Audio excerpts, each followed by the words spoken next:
Terve, nyt ollaan tämmöisessä videossa, että mä niinku työnnän tämmöstä juttua. Huomaatteko? Tämmöstä. Tai mä voin näyttää, että tällaista. Ja mä oon työntäjä Niklasta ja mä loukkasin polveni, mä kaaduin, mulla oli jalkapalloharjoittelu sillä. Mä olin kaatunut ja sit se oli niinku liukunut, mä olin liukunut, niin sit mulla oli vähän tullut jälkiä siihen ja sit se oli huomenna ihan täys rupi ja sit kun mä kaaduin nyt äsken tos noin jäällä, niin sit alkoi valua verta. Niin. Ainakin 4 kertaa kaadun täällä nyt meidän koululla.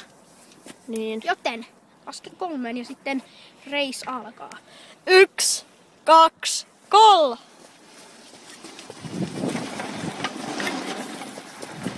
Kaksi kierrosta! Vedetään. Minne sä meet? Tänne. Muista sitä, täytyy osat jarruttaa kunnolla, ettei täältä kamera tipu. Ja nyt lähtee kunnon vauhti.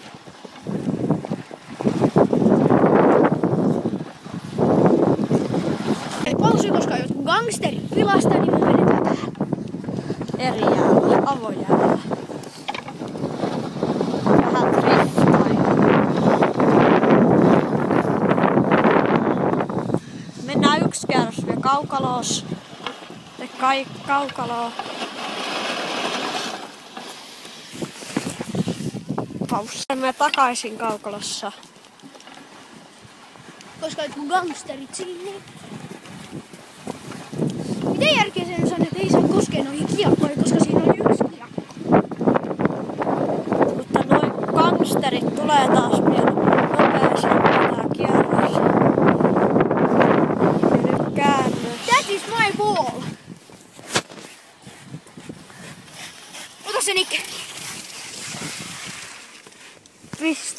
Potki sitä samalla. Mut nyt ne tulee taas Moi, että tää jatkuu taas tässä. Avojälkeinen gangsterit tuli taas sinne. Niin. Ja nyt loppu. Mennään tänne.